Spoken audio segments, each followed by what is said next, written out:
Bem-vindo ao O Relator Sombrio. Hoje, mergulharemos em um abismo que poucos ousam encarar, o ponto exato em que o instinto humano cruza a linha do impossível e transforma a carne em poder.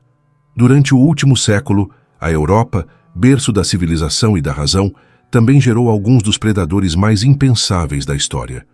Homens que não matavam por dinheiro nem por vingança, mas por algo muito mais antigo e primitivo: a necessidade de possuir completamente o outro.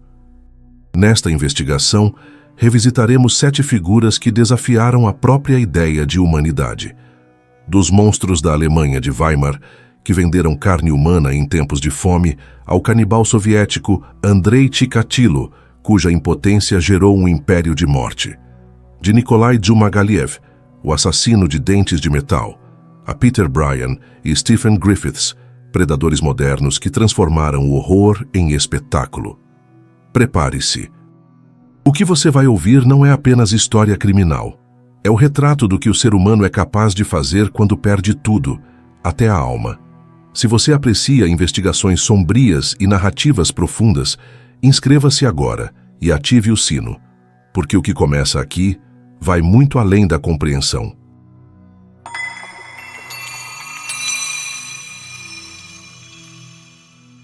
Depois da Primeira Guerra Mundial, a Alemanha respirava miséria. O império havia ruído, a fome se espalhava pelas ruas e o orgulho nacional se dissolvia em vergonha e dívida. Cidades inteiras viviam em ruínas. Corpos mutilados de veteranos pediam esmolas nas esquinas enquanto crianças vendiam carvão ou cigarros para sobreviver.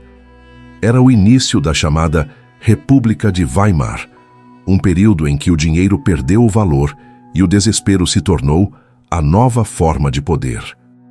Em meio a essa terra arrasada, surgiram 2 homens comuns, um músico de igreja e um pequeno delinquente, que encontraram no caos a oportunidade de transformar a morte em negócio. Os seus nomes eram Karl Denke e Fritz Haarmann, e juntos formaram o retrato mais sombrio da Alemanha do entreguerras. 2 assassinos que fizeram da carne humana uma mercadoria. Karl Denke, conhecido carinhosamente como Papa Denke, vivia na pequena cidade de Münsterberg, atual Ziembice, na Polônia. Para os vizinhos era um homem gentil, religioso e solitário, sempre disposto a ajudar os pobres e viajantes famintos que passavam pela região. Tocava órgão na igreja luterana e era um dos voluntários mais respeitados da comunidade. Ninguém suspeitava que atrás daquela figura humilde escondia-se uma máquina metódica de destruição. A sua infância havia sido marcada por fracassos e humilhações. Filho de camponeses rígidos, foi um estudante medíocre, incapaz de agradar ao pai, e fugiu de casa ainda jovem. Tentou a vida na agricultura, mas falhou.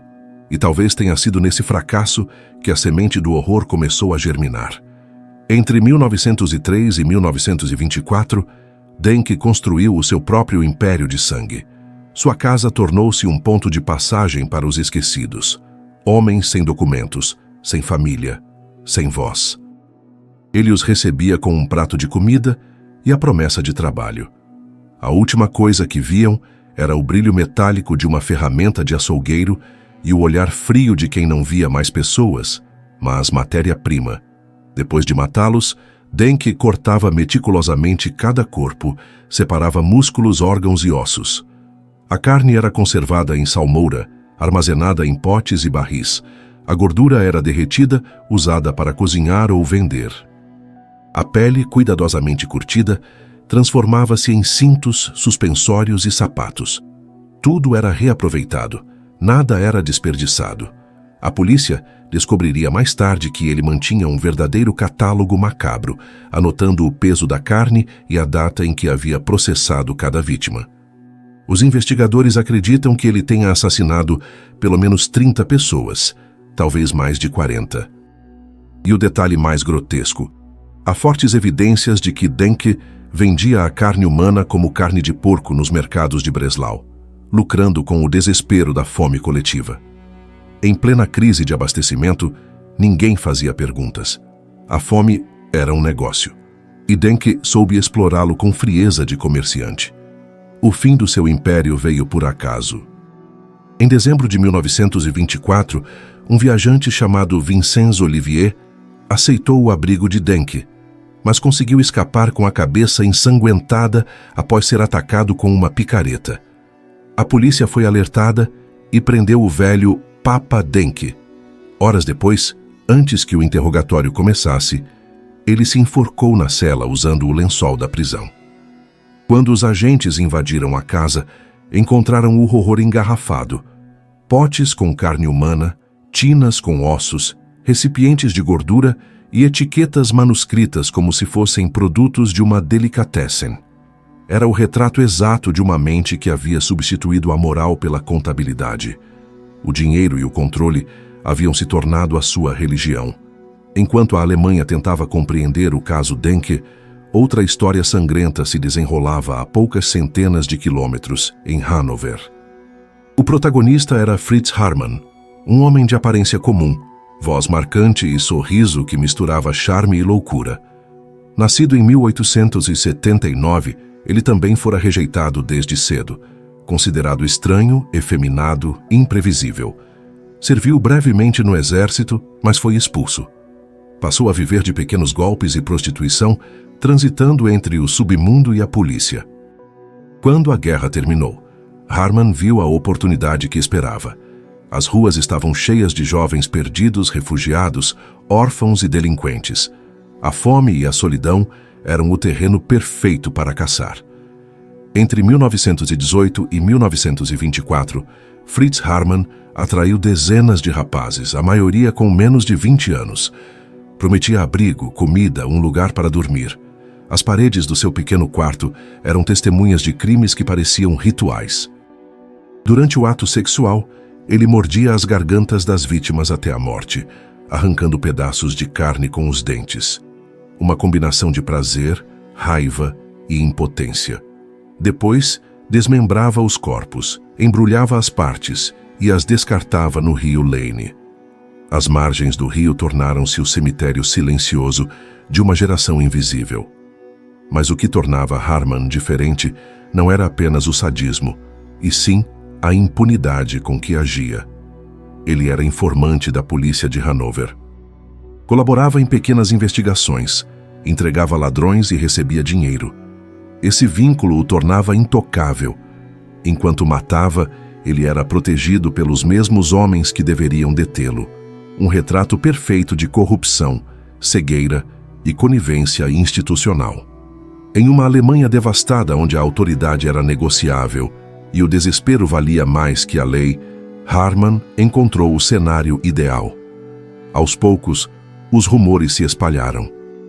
Vizinhos ouviam gritos abafados e sons de serra vindos do quarto, mas a polícia sempre descartava as denúncias. É apenas o nosso informante trabalhando, diziam. Só quando crânios e ossos começaram a aparecer no rio é que o terror ganhou nome e rosto. Em junho de 1924, a investigação apontou para Haarmann.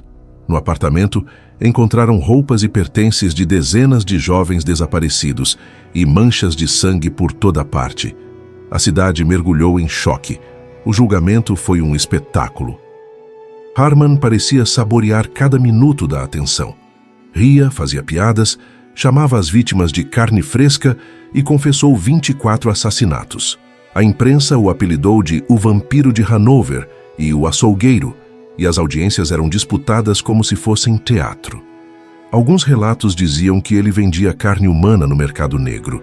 Ninguém conseguiu provar, mas a escassez de alimentos e o histórico de rumores o transformaram num mito vivo. O horror tornara-se entretenimento.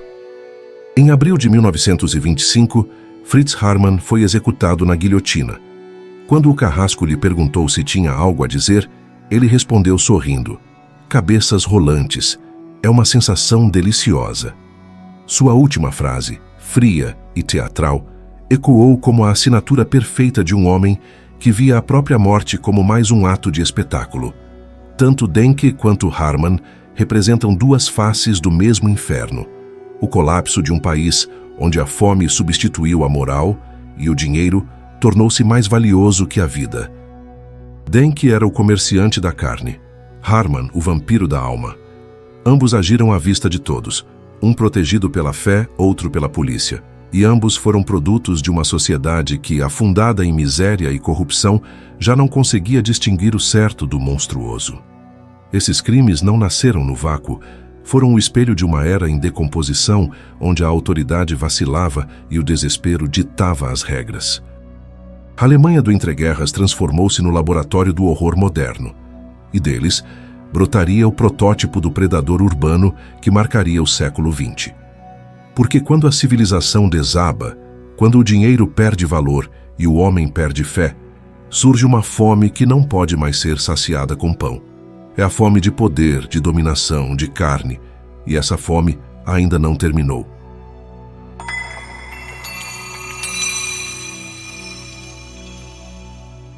A história de Andrei Romanovich Chikatilo não começa com sangue, começa com fome.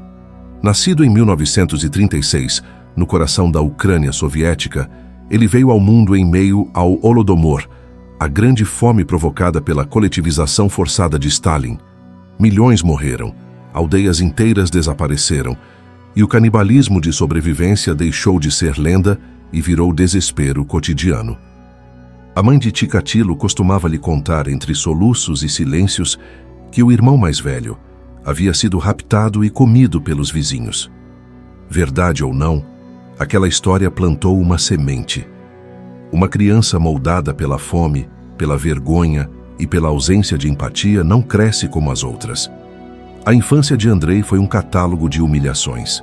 Era magro, doente, sofria de hidrocefalia, o que o deixava com problemas neurológicos e, mais tarde, uma impotência sexual crônica.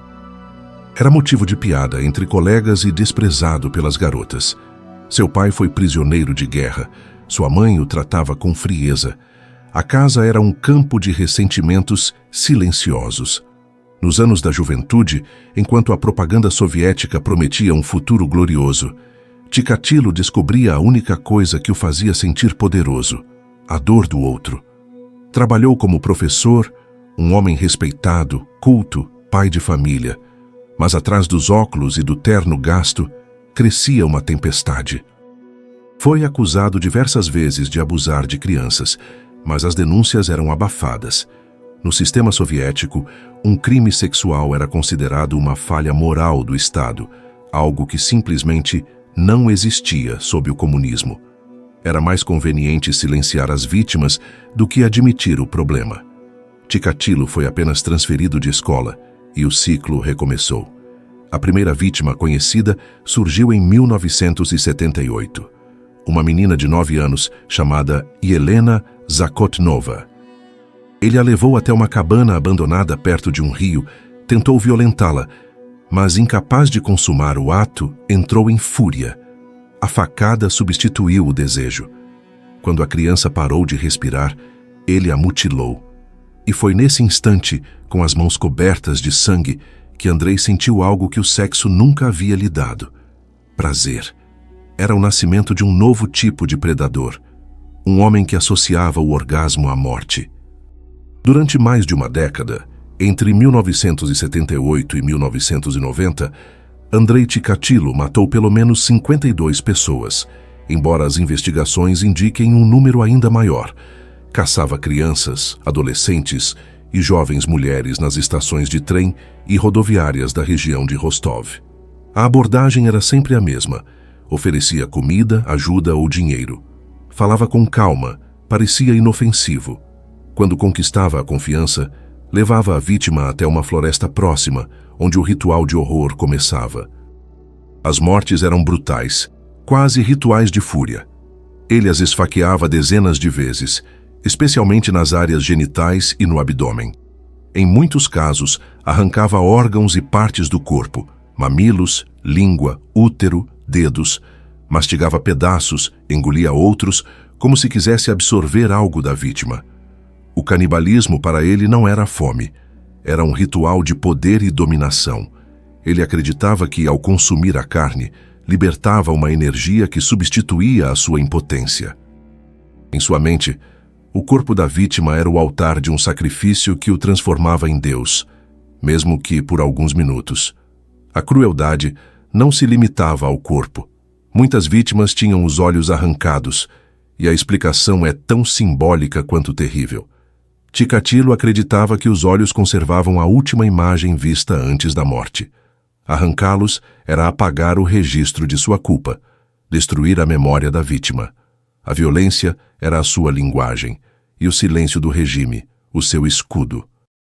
O Estado soviético negava a existência de assassinos em série. O termo sequer podia ser usado oficialmente.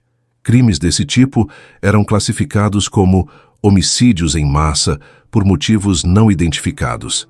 As investigações eram fragmentadas entre diferentes regiões e a censura impedia que informações fossem compartilhadas. O resultado foi um terreno fértil para o predador perfeito, um homem invisível em um sistema que se recusava a admitir que ele existia. A incompetência atingiu níveis grotescos. Quando Chikatilo foi detido em 1984, amostras de sêmen encontradas nas vítimas mostravam que o assassino tinha sangue do tipo AB. Ele, porém, era do tipo A e, por isso, foi libertado. Os investigadores não sabiam que Chikatilo era um não-secretor, uma condição rara em que o tipo sanguíneo não se manifesta nos fluidos corporais. Esse detalhe científico custou 6 anos e dezenas de vidas. Enquanto a polícia executava inocentes para mostrar resultados, o verdadeiro assassino caminhava livre, colecionando corpos. Durante esse período, ele viveu como um homem comum, casado, com filhos, membro do Partido Comunista. Trabalhava como inspetor de fábrica, viajava frequentemente, oportunidades perfeitas para matar em diferentes cidades. A esposa nunca suspeitou. Ele era o retrato do cidadão soviético ideal, pontual, discreto, sem vícios aparentes. Mas bastava o anoitecer para o monstro emergir. O prazer de matar se tornara a única coisa que o fazia sentir vivo. A investigação só mudou de rumo quando o coronel Mikhail Fetsov e o psiquiatra Alexandre Bukhanovsky entraram no caso. Bukhanovsky foi o primeiro a traçar um perfil psicológico do assassino, descrevendo-o como impotente, retraído e incapaz de manter relações normais. Quando Chikatilo foi finalmente capturado em 1990, numa estação de trem em Rostov, o perfil coincidiu com perfeição. Ele confessou com calma, sem remorso, narrando cada assassinato em detalhes, até mesmo sorrindo ao descrever o som do sangue jorrando. O julgamento foi uma exibição de insanidade e arrogância. Chikatilo gritava, debochava, gesticulava, chamando os policiais de idiotas e as vítimas de escória. Quando o juiz o repreendeu, ele respondeu: "Vocês me criaram. Eu sou o que a sua sociedade fez." A frase ecoou por toda a União Soviética. Pela primeira vez, o país teve de olhar para o abismo que havia ajudado a criar. Em fevereiro de 1994, Andrei Chikatilo foi executado com um tiro na nuca. O corpo foi cremado em segredo e as cinzas dispersas sem cerimônia. Nenhum monumento, nenhum túmulo, apenas o silêncio. Mas o seu legado não desapareceu. Ele se tornou o símbolo do que acontece quando um sistema escolhe negar o mal em nome da aparência. Chikatilo não foi apenas um assassino. Foi o produto final de uma sociedade que reprimia, censurava e fingia perfeição. A fome que o gerou não foi apenas física, foi moral. Ele nasceu da escassez e morreu no vazio. A sua história é uma autópsia do totalitarismo. Mostra como o controle absoluto pode criar o caos absoluto. Por trás das estatísticas, há um retrato mais amplo, o de um país onde as pessoas aprenderam a calar, onde a dor era segredo e a morte, rotina. Cada corpo mutilado era um grito que ninguém ouvia. O Estado negava, a polícia encobria e o assassino continuava. O horror não era só o que ele fazia nas florestas, mas o que o país inteiro fingia não ver. Andrei Chikatilo foi o monstro perfeito para um regime que se alimentava de silêncio. Um homem que matou porque o mundo ao seu redor também havia esquecido o valor da vida. Um símbolo da fome que nunca terminou. A fome de poder, de controle, de destruir o outro para sentir-se inteiro. E depois dele, Quando o comunismo começou a ruir, outro canibal surgiria na estepe soviética. Um homem de dentes metálicos, caçador noturno e igualmente moldado pela loucura e pelo abandono. O seu nome era Nikolai Djumagaliev.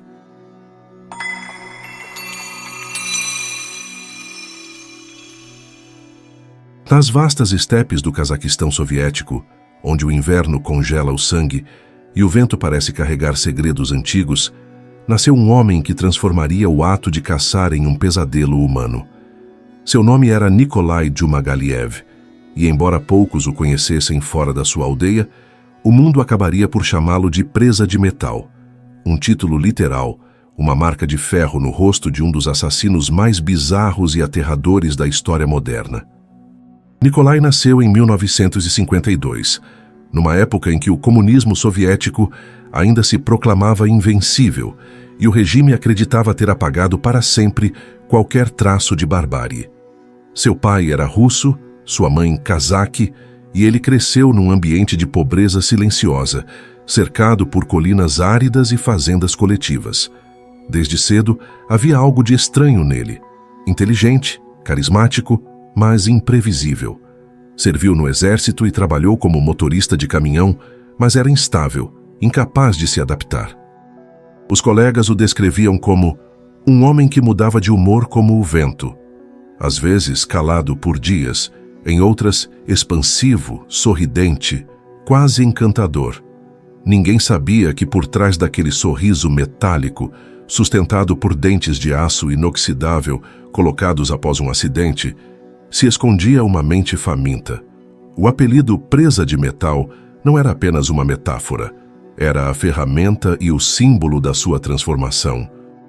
Djumagaliev dizia que seus dentes novos o faziam sentir-se como uma máquina, mais forte, mais livre, mais preparado para devorar o mundo. E em 1979, essa sensação de poder encontrou seu primeiro sacrifício. A primeira vítima foi uma mulher que ele conheceu em uma festa. Levou-a até um local isolado, nas margens do rio Ili.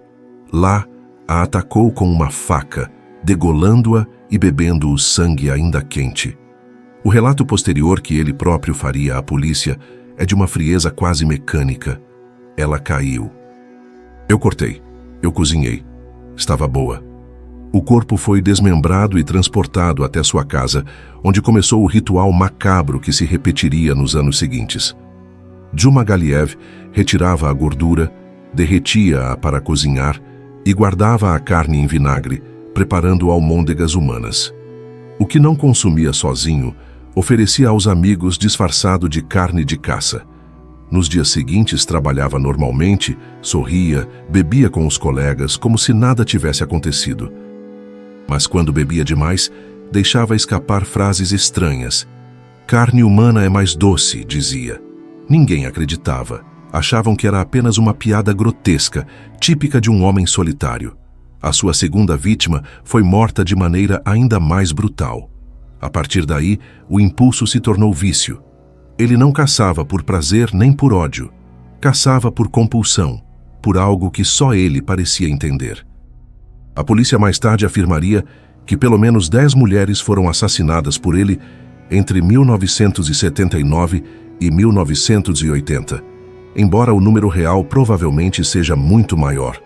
Ele escolhia mulheres solitárias, muitas vezes prostitutas ou viajantes, que ninguém procuraria. O cenário era sempre o mesmo: a vastidão da estepe, o frio cortante, o som do vento e a faca. A mente de Djumagaliev era um labirinto. Diagnosticado mais tarde com esquizofrenia paranoide, ele dizia que as mortes faziam parte de uma missão para limpar o mundo da prostituição e da corrupção. Em uma confissão, afirmou que as mulheres eram culpadas de seduzir e corromper os homens soviéticos, e que ao comê-las purificava a sociedade. Era uma racionalização doentia, uma tentativa de justificar o instinto primitivo que o consumia. Mas o canibalismo de Djumagaliev não era simbólico ou ritual como o de Chikatilo. Era primitivo, animal, direto. Ele matava para se alimentar, como se a carne humana fosse um simples recurso natural. O que torna sua história ainda mais surreal é a forma como foi descoberto. No inverno de 1980, Djumagaliev convidou amigos para beber em casa. Enquanto todos riam e conversavam, um deles, curioso, entrou no quarto ao lado e se deparou com uma cena saída de um pesadelo. O corpo de uma mulher sendo desmembrado na mesa, pedaços espalhados, sangue ainda fresco. O homem gritou e Djumagaliev, ensanguentado, simplesmente respondeu com calma: "Ela não vai sentir falta, ela era apenas carne." Os convidados fugiram aterrorizados e chamaram a polícia.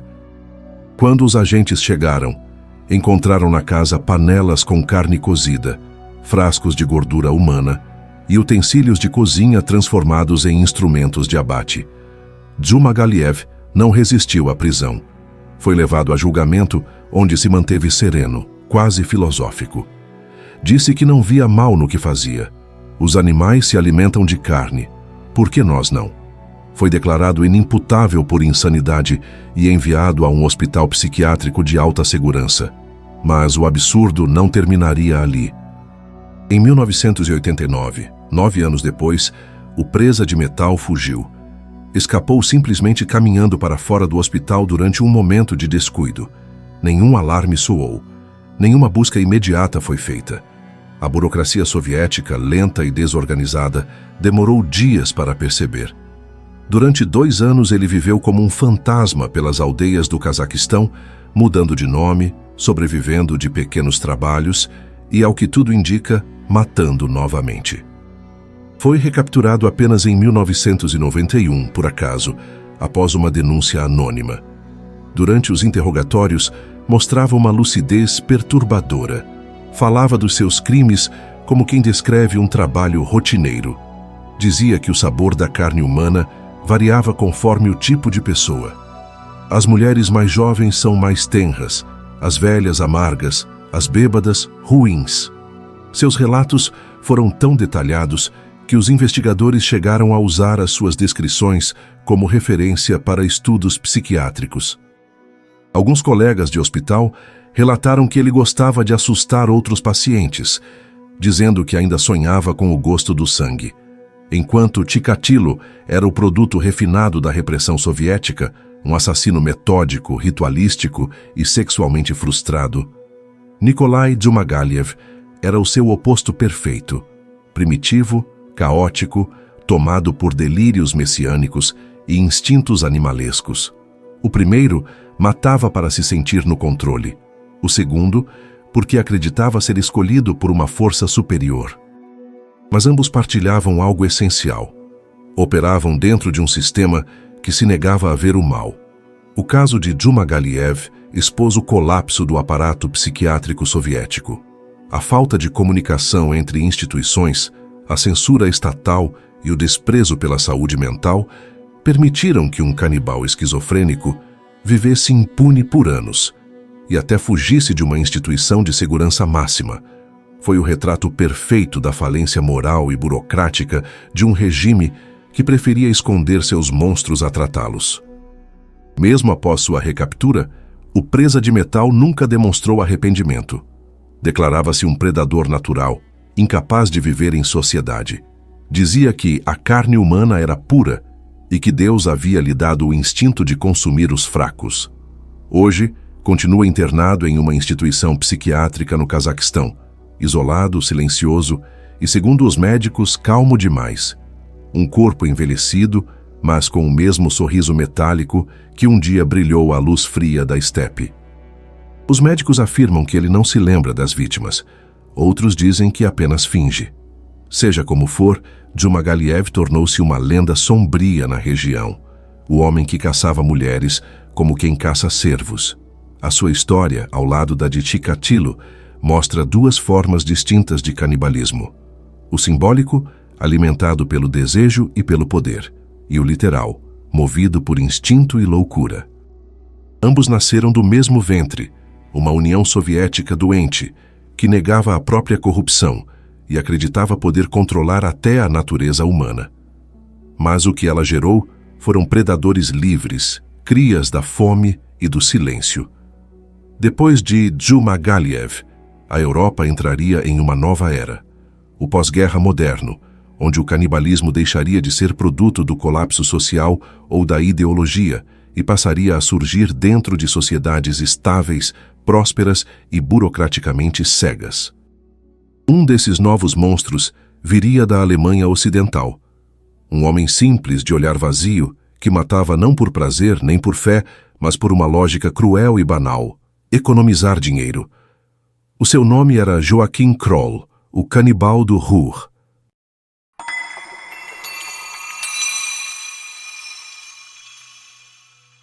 No coração industrial da Alemanha Ocidental, entre fábricas, fumaça e o ruído constante das locomotivas, viveu um homem que encarnava o lado mais cinzento da modernidade. Seu nome era Joachim Georg Kroll, e ele ficou conhecido como o canibal do Ruhr, um predador discreto que caçava nas sombras do milagre econômico alemão, quando o país renascia das ruínas da guerra e se orgulhava de sua eficiência e prosperidade. Enquanto as cidades se enchiam de fábricas, consumo e progresso, Kroll fazia o oposto do que a nova Alemanha pregava. Ele devorava a própria civilização, uma vítima de cada vez. Nascido em 1933, filho de um mineiro pobre e de uma dona de casa rígida, Kroll cresceu em um ambiente de miséria e medo. Era uma criança retraída, com sérios atrasos de aprendizado e um QI de apenas 76. Na escola, sofria humilhações constantes, era alvo de bullying e muitas vezes reagia com uma calma perturbadora. Quando adolescente, testemunhou as ruínas deixadas pela Segunda Guerra. Corpos de civis, soldados mortos, destroços. Ele próprio mais tarde confessaria que as primeiras fantasias sexuais surgiram quando viu cadáveres pela estrada. Eles não gritavam, não fugiam. Foi ali, entre o horror e o silêncio, que nasceu o impulso que o acompanharia por toda a vida. Nos anos 1950, a Alemanha começava a se reconstruir. Enquanto a nação se modernizava, Kroll permanecia preso no tempo, emocionalmente infantil, solitário, isolado. Trabalhava como operário em fábricas têxteis e metalúrgicas, um homem inofensivo aos olhos dos vizinhos. Morava sozinho, colecionava revistas pornográficas, bonecas e pequenos brinquedos. Ninguém suspeitava que aquele homem franzino, de fala baixa e olhar distante, era um assassino metódico e que por mais de 20 anos usaria o corpo humano como alimento. O primeiro crime conhecido ocorreu em 1955. A vítima foi uma jovem de 19 anos, Irmgard Strell. Kroll a atacou em um campo isolado, estuprou-a, estrangulou-a e depois retalhou partes do corpo para levar consigo. As autoridades nunca ligaram o crime a ele. Durante as décadas seguintes, os assassinatos se tornaram uma rotina intermitente. Ele observava as vítimas por dias, estudava seus hábitos e esperava o momento em que estivessem sozinhas.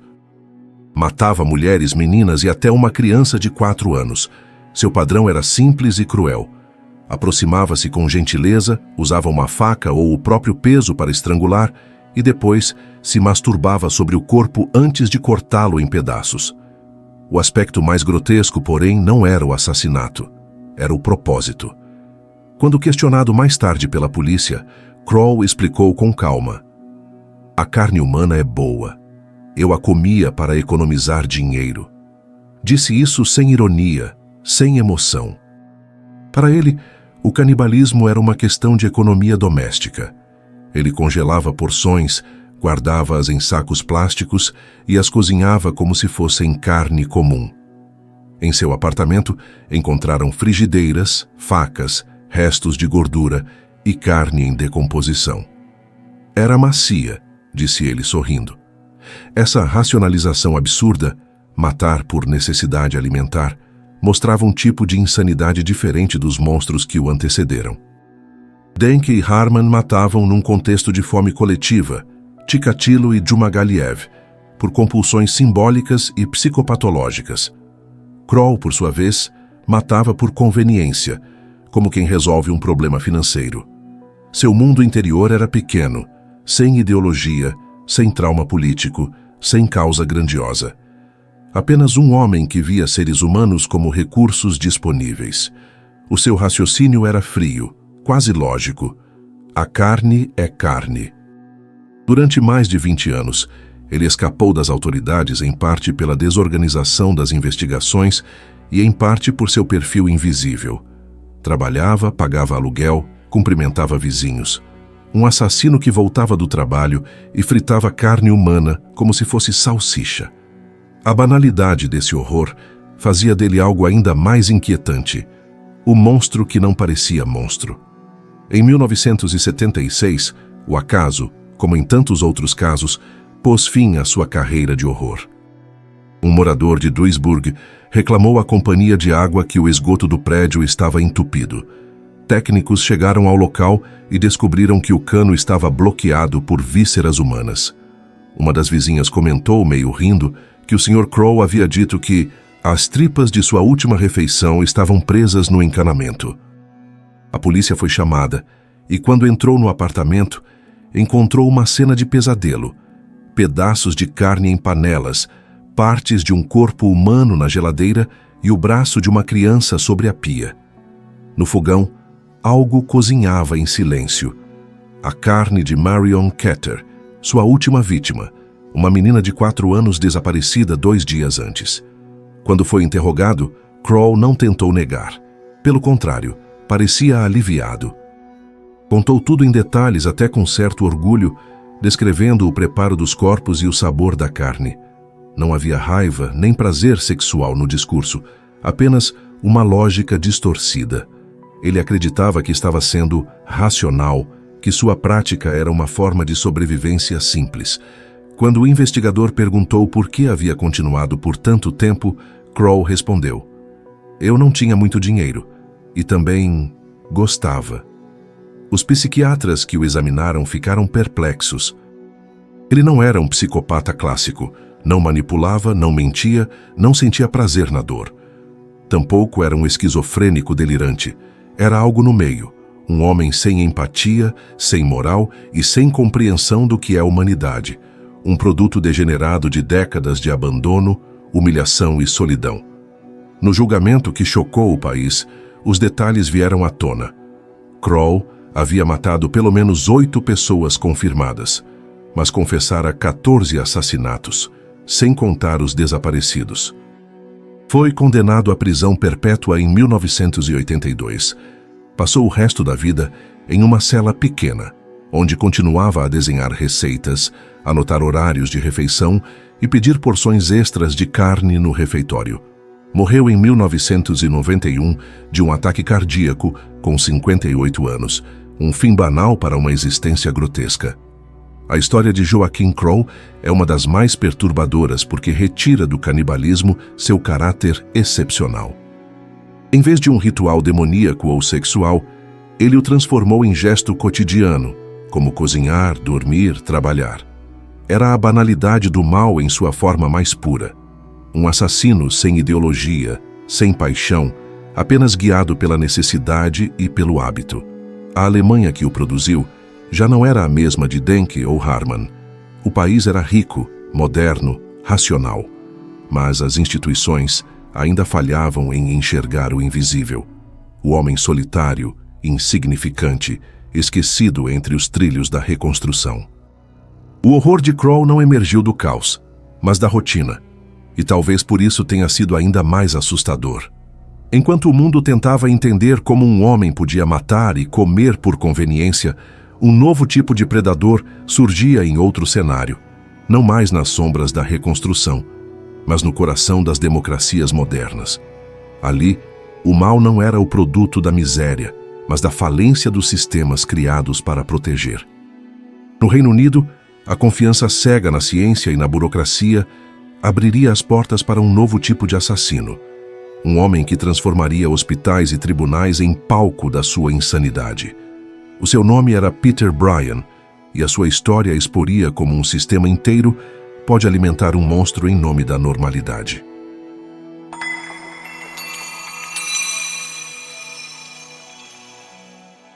Em uma Londres cinzenta e apressada, cercada por câmeras de segurança e pela ilusão de controle absoluto, viveu um homem que provou que nem mesmo o sistema mais vigilante do mundo é capaz de conter o caos dentro da mente humana. O seu nome era Peter Bryan, e ele ficou conhecido como o Canibal de Broadmoor, um símbolo grotesco da falência de todo um sistema de saúde mental que acreditava poder curar a loucura com remédios, relatórios e confiança. Nascido em 1969, filho de imigrantes caribenhos, Peter Bryan cresceu no bairro operário de East London. Era um menino reservado, às vezes encantador, às vezes explosivo. Desde cedo mostrava sinais de desorganização mental, crises de raiva, risadas fora de hora, períodos de isolamento. Trabalhou como assistente de loja, lavador de pratos, zelador, empregos curtos, sempre interrompidos por brigas ou comportamentos estranhos. A sua vida parecia se dissolver lentamente, até que, em 1993, a linha se rompeu. Naquele ano, Bryan assassinou Nisha Shet, uma jovem de 21 anos, assistente de loja, espancando-a com um martelo. Foi preso e, durante o julgamento, os psiquiatras diagnosticaram esquizofrenia paranoide. Declarado culpado de homicídio involuntário por responsabilidade diminuída, foi internado no Hospital Psiquiátrico de Rampton, uma das instituições de segurança máxima mais conhecidas do Reino Unido. Ali, Peter Bryan seria observado, medicado e, segundo os médicos, reabilitado. Durante 8 anos, Bryan se comportou como um paciente modelo. Tomava os remédios, seguia as regras, mantinha o rosto sereno. Os relatórios eram positivos. Os especialistas começaram a vê-lo como um exemplo de recuperação. Em 2002, decidiram que ele estava pronto para uma vida mais livre e o transferiram para um hospital de segurança média. Mais 2 anos se passariam antes da tragédia provar que estavam terrivelmente errados. No início de 2004, Bryan recebeu autorização para sair de vez. Tinha o apoio de uma equipe de acompanhamento que deveria supervisionar seus passos.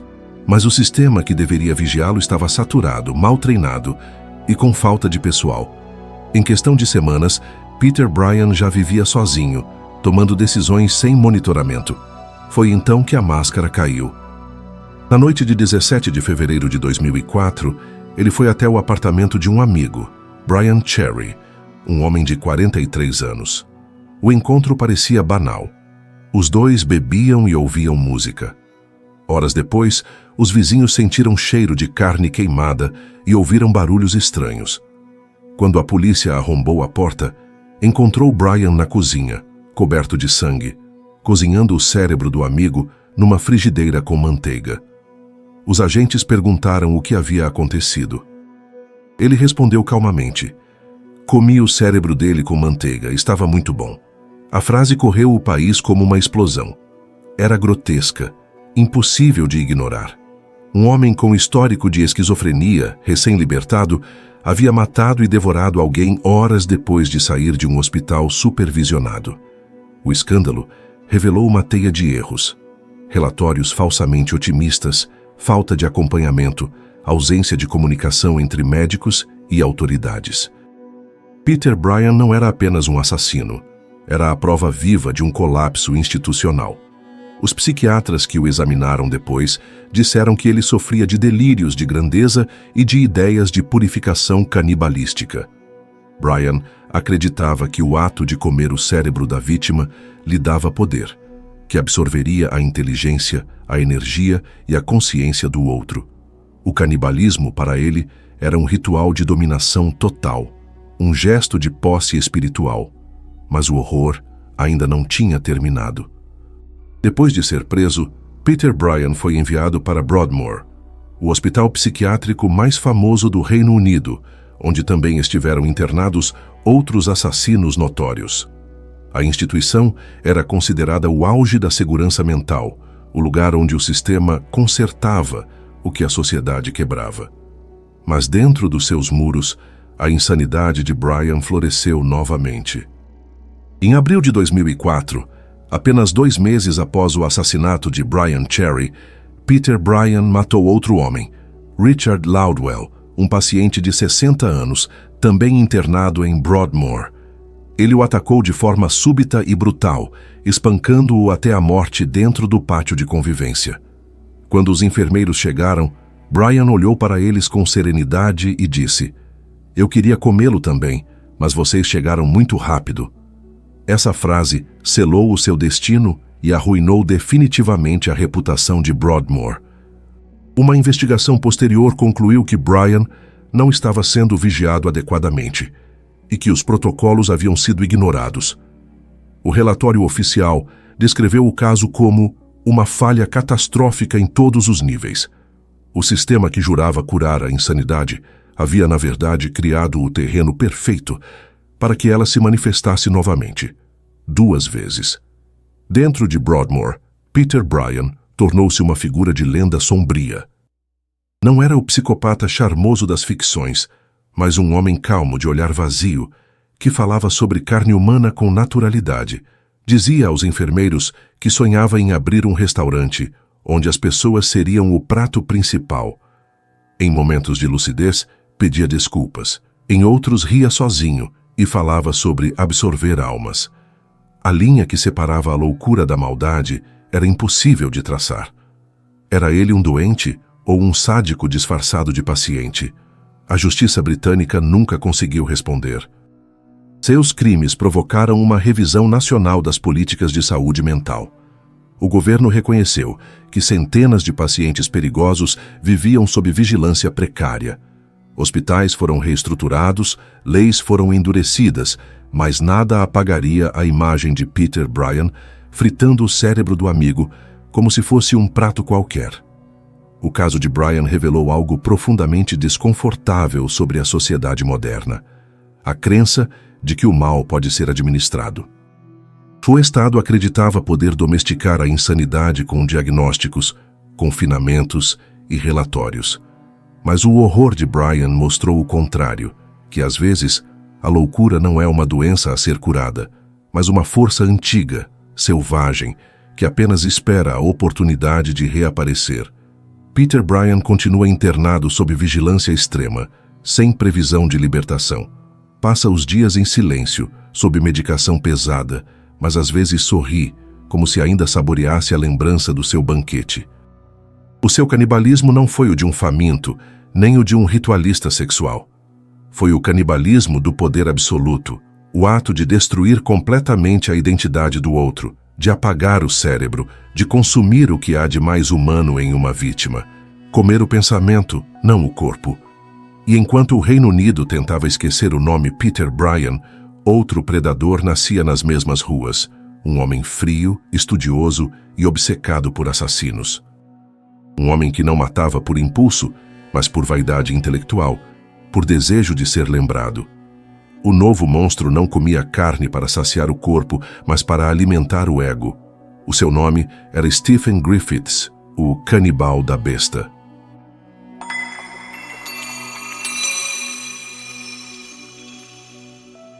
No início dos anos 2000, o Reino Unido acreditava já ter visto o pior. As prisões estavam cheias, os tabloides viviam de escândalos e o true crime havia se tornado um gênero de entretenimento. As pessoas consumiam a maldade como quem consome ficção. Foi nesse cenário de curiosidade mórbida e saturação midiática que emergiu um novo tipo de assassino: Stephen Griffiths, o homem que decidiu transformar o horror em performance. Um estudante brilhante, leitor de criminologia, que usou o conhecimento acadêmico para se construir como monstro. Um homem que não apenas matou, encenou a própria monstruosidade, como se desejasse ser o vilão de uma história escrita por ele mesmo. Nascido em 1969 em Dewsbury, West Yorkshire, Griffiths cresceu em uma família de classe média, sem traumas aparentes. Inteligente, mas solitário, era o tipo de criança que preferia livros a pessoas. Ainda na adolescência, já colecionava fascinação por assassinos em série. Lia obsessivamente sobre Jack, o Estripador, Jeffrey Dahmer e Ted Bundy. Aos 17 anos, foi preso por apontar uma besta, uma arma de caça medieval, contra um balconista. Passou alguns meses em detenção juvenil, mas os registros logo desapareceram. Com o tempo, sua obsessão pela morte tornou-se intelectualizada. Entrou para a universidade, estudou História e Criminologia e acabou ingressando em um programa de doutorado na Universidade de Bradford. O tema de sua tese parecia um aviso: homicídio em uma cidade industrial, dinâmica social e comportamento predatório. O assassino se tornava estudioso da própria natureza. Nos corredores da universidade, era visto como excêntrico, arrogante, mas inofensivo. Andava de preto, falava sobre predadores urbanos e dizia que o ser humano moderno havia perdido o direito de viver. Em 2009, o homem que se achava um erudito transformou o estudo em prática. Griffiths começou a caçar mulheres que trabalhavam como prostitutas nos arredores de Bradford. Ele as atraía para o seu apartamento, um espaço claustrofóbico e sujo, cheio de livros sobre serial killers e equipamentos de tortura. Na parede, um grande pôster de Hannibal Lecter. O lugar parecia um santuário dedicado à maldade, um altar à vaidade sombria de um homem que via o crime como forma de arte. Sua primeira vítima foi Susan Rushworth, 43 anos, desaparecida em junho de 2009. Depois veio Shelley Armitage, 31, e em seguida, Suzanne Blamires, 36. As três eram mulheres vulneráveis, conhecidas nas ruas por lutarem contra o vício e a pobreza, presas perfeitas para um homem que via o mundo em termos de predador e presa. Griffiths as atacava com uma besta, a mesma arma que o havia fascinado desde a juventude. Um disparo seco, preciso, silencioso. Em seguida, ele desmembrava os corpos com ferramentas elétricas e filmava parte do processo. O horror foi descoberto por acaso, em maio de 2010, quando câmeras de segurança de um prédio vizinho registraram imagens de Griffiths atacando Suzanne Blamires no corredor do edifício. O vídeo mostra a mulher tentando escapar, gritando por ajuda, antes de ser atingida por uma flecha. A câmera continua filmando quando ele se aproxima do corpo, olha diretamente para a lente e faz algo que poucos assassinos ousaram. Ergue a besta e saúda a câmera com um gesto triunfante. Dias depois, pedaços do corpo de Blamires foram encontrados flutuando no rio Erie. A cabeça, braços e pernas haviam sido cortados com precisão. No computador de Griffiths, a polícia encontrou vídeos caseiros e anotações em que ele se autodenominava o canibal da besta. Nos registros, dizia ter comido partes de suas vítimas para entender o gosto da vida que roubava.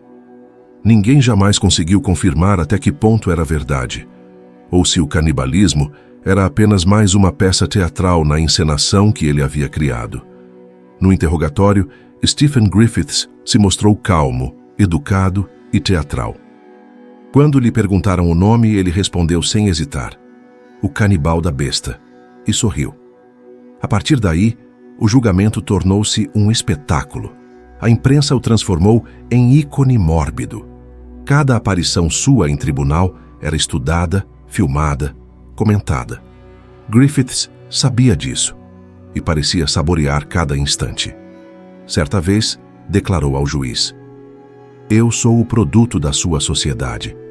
Vocês queriam monstros e eu apenas me tornei um deles. Era o mesmo tipo de frase que Chikatilo havia dito 20 anos antes, mas agora, com consciência de espetáculo. Griffiths não matava por fome, nem por loucura. Matava por autoafirmação. O crime era sua tese, seu manifesto. Ele estudava assassinos não para compreendê-los, mas para superá-los. Sua mente funcionava como um espelho da cultura que o fascinava, fria, narcisista, saturada de violência e fama. Ele sabia que seria lembrado, e era exatamente isso que queria. As perícias psicológicas o classificaram como psicopata, com traços narcisistas extremos. Nenhum distúrbio mental o isentava. Ele não era um louco descontrolado, mas um homem plenamente consciente que usava o assassinato como forma de expressão. O canibalismo, se existiu de fato, não passava de um gesto simbólico, parte da encenação.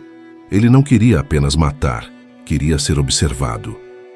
Griffiths era o que os especialistas chamariam de meta-assassino. um predador que entende o papel do mal na cultura e o usa deliberadamente para construir uma identidade. Em 2010, foi condenado à prisão perpétua sem possibilidade de liberdade condicional.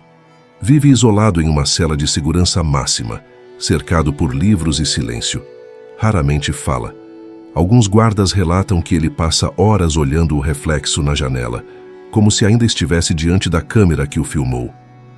A história de Stephen Griffiths é o ponto final da linha evolutiva do canibalismo criminal na Europa. Do sobrevivente desesperado ao comerciante de carne, do ritualista sexual ao psicótico messiânico e, por fim, ao assassino autoconsciente, aquele que entende o horror como narrativa e o mal como espetáculo. Griffiths não devorava carne, devorava atenção. Ele é o produto de uma era que transformou o crime em consumo e a violência em entretenimento. A mesma sociedade que teme os monstros, mas não resiste em assistir às suas histórias. E talvez seja por isso que Griffiths continua a existir, mesmo atrás das grades, porque ele é o reflexo final de um público que se acostumou a olhar o abismo e aplaudir. Com o Canibal da Besta, a Europa fechava um ciclo. Dos açougues de Weimar às florestas soviéticas, dos becos alemães aos hospitais britânicos, o continente que se dizia civilizado revelava uma verdade incômoda. A barbárie nunca desapareceu, apenas aprendeu a usar terno, diploma e máscara de erudição. Mas ainda falta uma última peça neste retrato da fome humana, porque atrás de cada assassino existe uma época, um sistema e uma falha. E quando somamos todas essas histórias, Denke, Harman, Chikatilo, Djumagaliev, Kroll, Bryan e Griffiths, o que encontramos não é apenas o rastro do mal, mas o retrato de uma civilização inteira doente de poder e indiferença. A Europa que produziu esses homens também os alimentou, e talvez o verdadeiro canibalismo nunca tenha sido o deles, mas o nosso.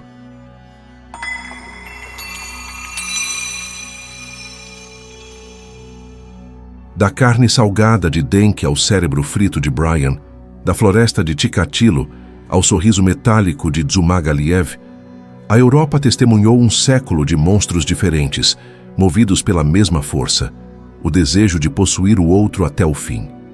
Esses homens não surgiram no vácuo, foram criados por épocas cegas, por sistemas que falharam e por sociedades que preferiram não ver.